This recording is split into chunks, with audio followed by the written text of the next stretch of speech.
And we're back with AP as we see it, and we're going to continue this discussion of the future of the SEC and their football programs. But first, we want to just mention our sponsors, Greer's Markets, 29 locations, Alabama, Florida, Mississippi. Remember, Greer's got it. Wind Creek Casino, there are 3 Alabama locations, Atmore, Montgomery, Wetumpka. You could be a player and take part in all the amenities, the spas, the restaurants, the movie theaters.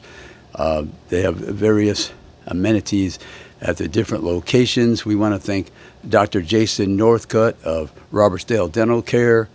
You can get in touch with them at 251-947-3636. And we want to also thank the Aloft Dallas Downtown. They were wonderful hosts for us at the Cotton Bowl. And you can visit them at www.aloftdallasdowntown.com. Call 214-761-0000. And Alex Cruz and their staff, they're marvelous. They were tremendous hosts for me in Dallas as I covered the Cotton Bowl. But anyway, we want to get back to our discussion of the future of the SEC football programs. And I would say this. Number one, you have to have the consistency and preparation, as I mentioned in the last segment. But the future of the SEC, can they represent their league in the non-conference games against the best?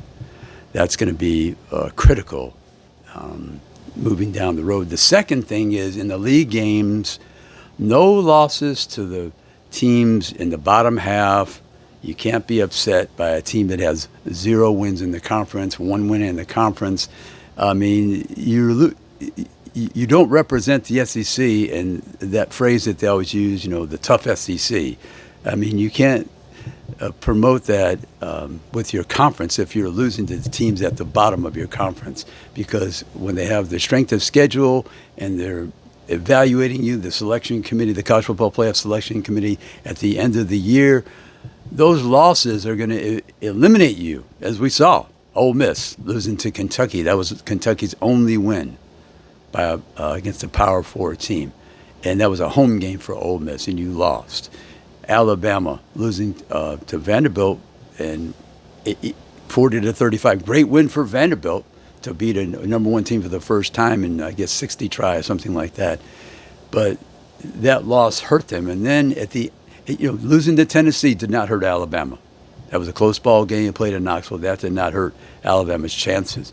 But traveling to Oklahoma, 1 win in the conference, and you losing by 3 touchdowns and just being dominated that evening, that was the reason Alabama wasn't in the playoffs. They had the chance 2 weeks before the season ended.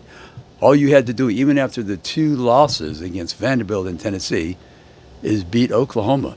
Couldn't do it. And for whatever reason, Kalen DeBoer couldn't get his team prepared or motivated, and I don't see how that could happen when you're at the University of Alabama.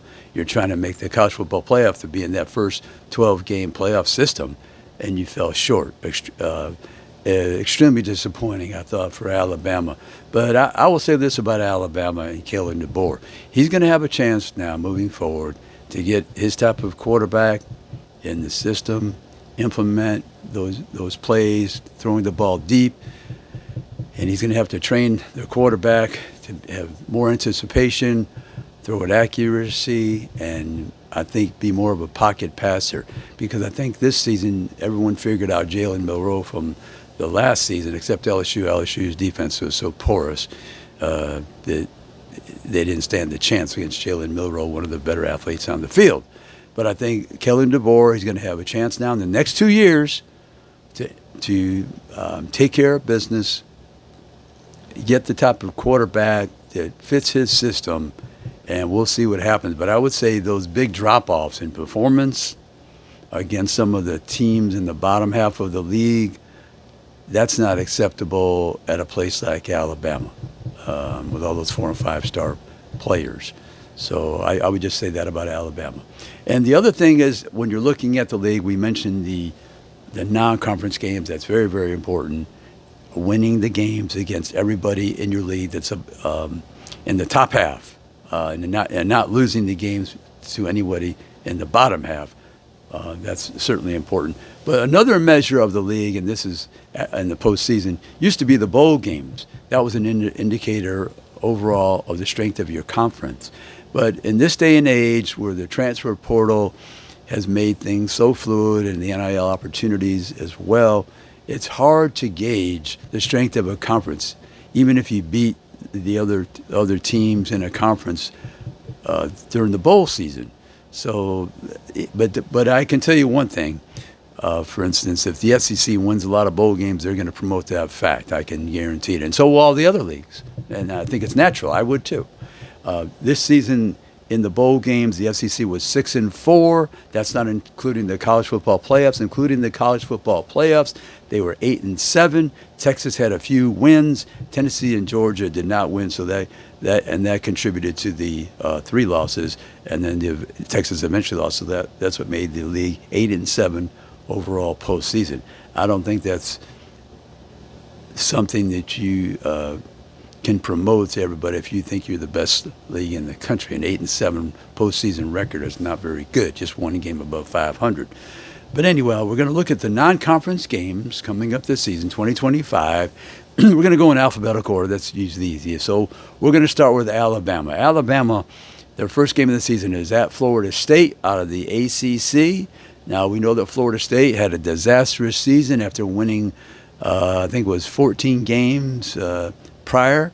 But they're playing Florida State, and Alabama and Florida State have not played that much, but that's a big game for Alabama to start the season down in Tallahassee. And their second game will be against Wisconsin out of the Big Ten.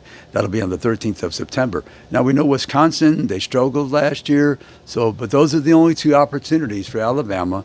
And the 2 non-conference games that we selected, of course, it's more than the 2, there's 4, but the 2 that were most significant, playing those Power 5 teams, Florida State and Wisconsin, we don't know their rosters as of yet.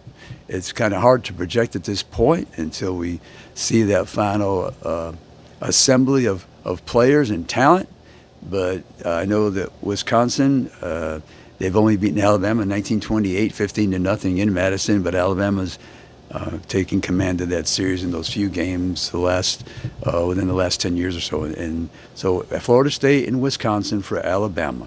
There's 22 games that we selected in the SEC, the non-conference games. Of course, there's many more than 22 non-conference games, but we selected 22 teams that will be competing against the SEC teams. So the next team we're going to look at, very interesting, for Arkansas. Arkansas on the 20th of September, they'll play at Memphis. And we know Memphis is a good team out of the American Athletic Conference, so Razorbacks have to be ready. I know they'll have a lot of fans there in Memphis. But the most interesting game, I think, one of the most interesting non-conference games in the SEC next year is Arkansas will play Notre Dame. And that's on the 27th of September. And there's 4 teams in the conference that have never played Notre Dame, and Arkansas is one of those teams.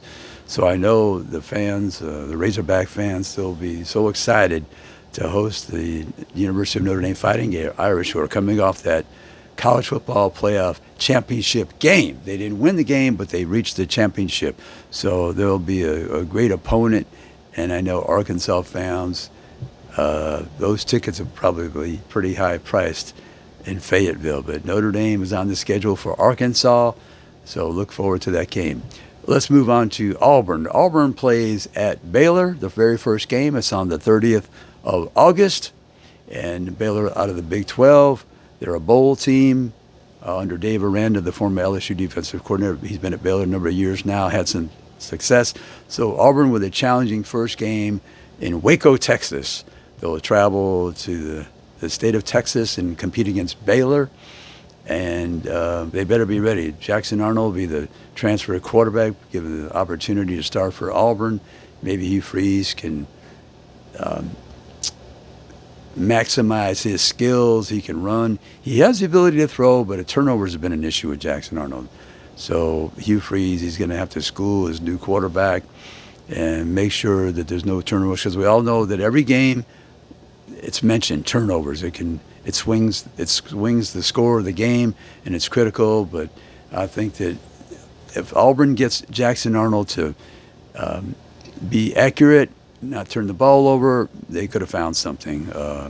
Him transferring from the University of Oklahoma. Our last team, I think we're gonna wait till the next segment to continue our discussion. But you can see that there's some nice non-conference games for the SEC. They're going to have a chance to compete against these other Power Four schools and make a name for themselves. But as we look to the college football playoff and the 12 teams, we realize that these non-conference games can help you, can help your conference, the strength of schedule, and it's really very, very important, and it plays into your selection for the college football playoff. We'll be right back after these messages with AP as we see it.